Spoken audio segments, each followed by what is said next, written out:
Hi everyone, welcome back to this channel. In this video, I'm going to show you what are the tips and tricks that you can use when you try to measure coverage area from a transmitter base station. For example, when you want to measure how far the receiver can be from the base stations while you're driving around, what are the things that you have to be aware of. So in this example, I'm using GME walkie-talkie, assuming that I'm also testing a base station, a repeater base station from a walkie-talkie.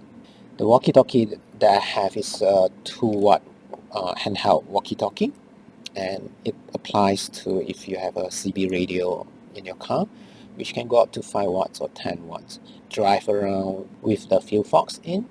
You have antennas which is quite close to the CB radio antennas. So what are the concerns that you might want to put in, and also what are the safety precautions that you might want to apply just to protect the field fox from overloading. So let's get to it. So as you can see right now, I have a field fox set up for this measurement. So let's go back to a preset. Let's start from scratch again, and so that you can see what I'm doing, and then from there on you can try it out before you head out to the field and do the measurements.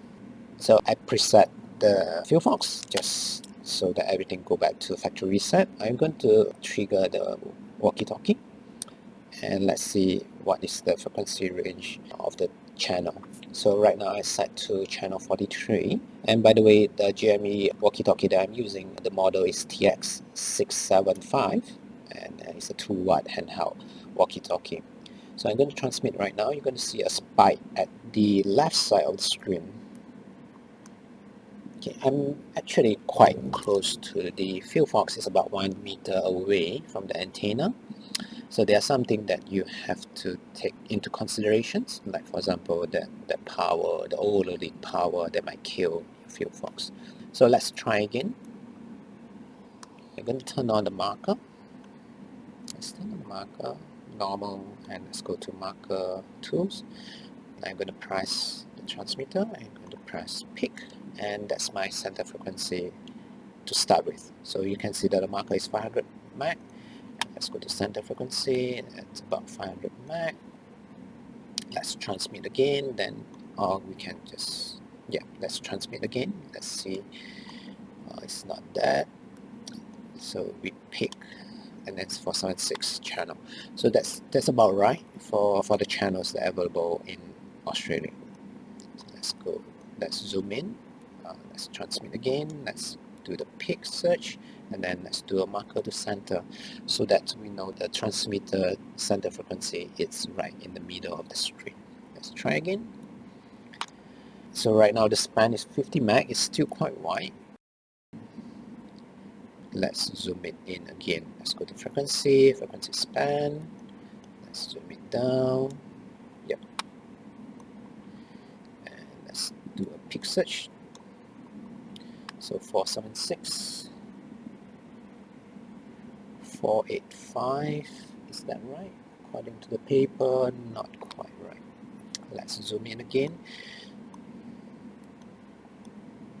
Yeah, so we should get quite a good reading. Yep, so that's about right. Let's do one last time. Frequency range is still like 200k, and then we can do this. Transmit. Pick.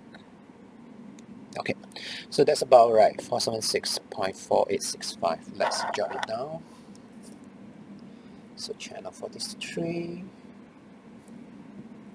then we have 476.4865.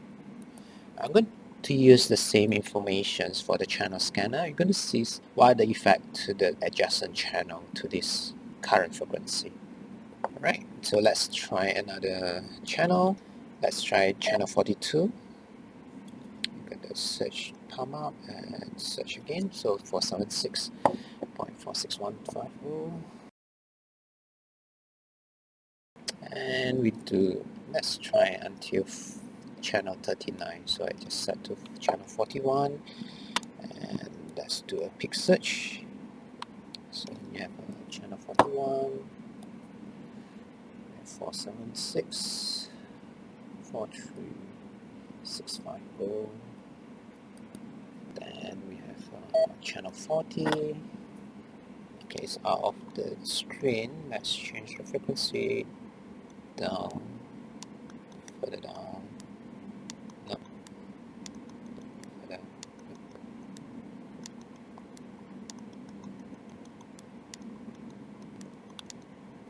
Alright, let's increase the span. There we go. So we have peak. It's 477. So channel 40 is at 477.4 meg. Okay, so it's a bit out of the rest. How about we choose channel 44 instead, so that we can limit out altogether instead of jumping around. Let's try channel 44. There we go. So we have channel 44 is 476.51 megahertz. So as you can see here, I didn't turn on the preamp because I'm quite close to that field fox receiver. What will happen if I turn it on and let's say we set it to 20 dB for now, just for the sake of testing. Okay, we're still alright, still within the tolerance of the power handling. So let's say we set it to -10, and as you can see, the noise was significantly dropped down to -110. Let's change the resolution bandwidth just for the sake of looking at it. Alright. So if you notice, when I press the PTT, press the talk on that walkie-talkie, you can see the sideband is actually moving up. So this is the main concern that I have. Let's set another marker just so that you can see what I'm talking about. Let's say marker 2, we set it to, currently as a channel 44, let's set it to channel 42, which is 476.4615 meg. So you can see that it's quite close here. So this is channel 44, this is channel 42. Let's do channel 43. Channel 43 is 476.48650. Okay, and you can see that it's very close to each other here. And if I press to talk right now, you can see that it does affect channel 2, sorry, channel 42 and channel 43. So this is one of the things that we have to be aware of. If your base station's repeater is transmitting at channel 2 and your walkie-talkie is using channel 1, the rollover of the power might affect. First of all, you might break the field fox because such a strong power is transmitting from the car, and you are expecting to receive the channel 42 from the base station. This is one of the considerations that you might want to have, and might want to use another channel which is far away from the measurements channel. Again, in this example, I'm assuming that channel 42 is your coverage testing frequency, where you want to test the coverage of the transmission from your base station. Just assume that, okay? So this is one of the big considerations. I would suggest to try to use another channel for your communication walkie-talkie between you and the base station operator. I would suggest to use a channel which is quite far away. So for example, how do I gauge how far the effect of that walkie-talkie towards the adjacent channel? So I'll just increase the frequency span right now. Let's add it to 20 meg. And let's do this. I'm transmitting it. Let's do a trace just for measurements. Let's say clear and hold, clear and right, and let's put it as a view. So when you put it as a view, it won't change over time. You just can see that the yellow line fluctuating up and down, and the blue line stay as it is. So let's go back to trace 1. So let's say if Okay, just for the sake of showing on the screen, I can turn on another trace tree. Let's clear and write, and I'm going to transmit, and trace tree I'm going to set it to view again. Right. As you can see, the power from one channel irradiated right from the start to about here. So let's set a marker here right now. Let's turn on marker 4 and let's do it here. So it's roughly here to somewhere here. Okay, so you are looking at about 80 meg of bandwidth, meaning that when you transmit on channel 44, the effect of the power radiated from the walkie-talkie does affect the whole bandwidth, starting from, let's say, totally forgot about it. I'm starting from 466.44 meg up to about 484 meg. If it happens that your channel scanner rolls between all this bandwidth of frequency, then you might want to consider using another channel that is totally away from this range of measurements. Make sense? Yes, we can't really see over here. Let's see in channel scanner mode what I meant by that.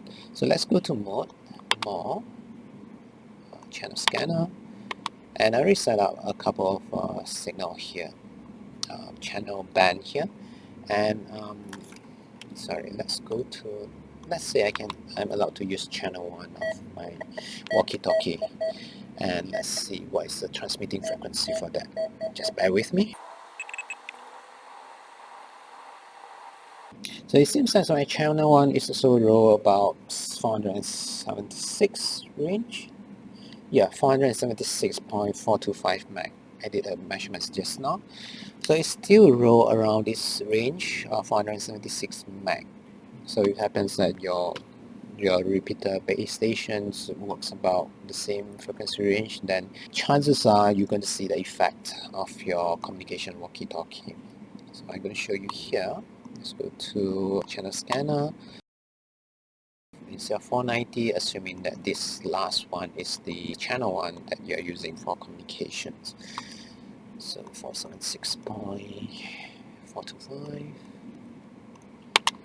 So let's click done. For this case, I reset the preamp on because I plan to do a long distance measurement from my base stations, and I expect it to be quite low in the noise floor. As you can see, without anything, the noise floor is about minus 111, and attenuations I set to 0, which is a risk. So I'm going to set it up to about 15 now to start with, and then I'm going to press the push to talk right now. So as you can see, it's a spike there. You're still safe because I haven't hit the maximum power handling for the field fox, because I did put in a 15 dB attenuation. So let's see, if I go further down, you see the ADC overload, ADC overreach.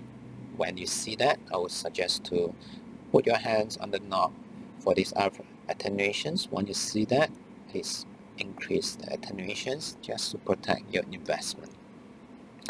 So as you can see right now, even though I'm transmitting at channel 1, which I think is a bit out of the, yeah, this is channel 1, that's right. And you can see that my channel 2, my channel 3, even my channel 4, sorry, channel 42, 43, and 44, still see the effect of that power that is being radiated out to the adjacent channel. So what to do with that situation? I would suggest to use a R switch when you are doing communication between a base station and the driver. You might want to switch it to a load, a grounding to the field fox antenna. So it will be something like this. Let me show you in the PowerPoint. This is the example that I suggest in the events where you know that you need to share the same channels of communications and also the measurements, like the case where your walkie-talkie repeaters base station sharing the same, almost the same channel as your communications walkie-talkie. One of the ways to use the RF switch is to switch between the antenna and also attenuator. So you switch the antenna when you try to do the measurements, the coverage measurements, and you switch it to attenuator when you try to communicate using your walkie-talkie. This setup could be quite complicated, seeing that you involve RF switch and you need to do the switching. It's either manually or using electric 12 volt controller.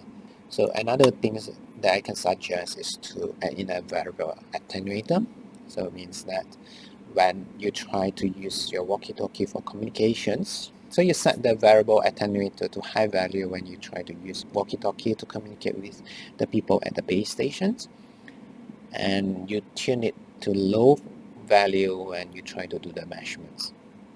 You might throw out a question, so what if the people in the base station try to communicate with your walkie-talkie? Chances are you might see a spike, but because the transmitter is far away from you, you won't see ADC overrange. I will encourage any user to try it in-house in a closed area, try to gauge what are the risks that you're taking, what are the best practice while you are out in the field before you go out to the field, so that you don't waste time and modify your procedures while you are out in the field, because weather might change anytime and then you might run into a short window that you can do the measurements. So I do encourage to try it out in-house so that you can see what are the risks that you're taking. Let's recap what we have talked about in this video. So to start with, we did check the channel frequency for some of the channels, and then we see how much effect the channel when it's transmitting towards the sideband. And as you can see, orange line is when we're transmitting, and the blue line is the baseline before the transmission. And you can see that all in all, we are looking at about 18 megahertz of bandwidth that will be affected by this transmission. And if it happens that your channel scanner has a adjacent channel such as this, you're going to see the effect when, let's say, I'm transmitting in one channel, and definitely the rest of the channel will be affected. Again, this apply when you try to use this almost the same frequency range of your base station measurements and also your communication walkie-talkie. So I do encourage to give it a try in the office or before you go out in the field. Try it out and see what are the risks that you're taking. Do the necessary cautions, such as setting up external variable attenuator or change the RF attenuations in the field fox just to protect your field fox from overloading. It's quite costly to service that part, so just be aware of that. That's it for today's video. Thanks for watching.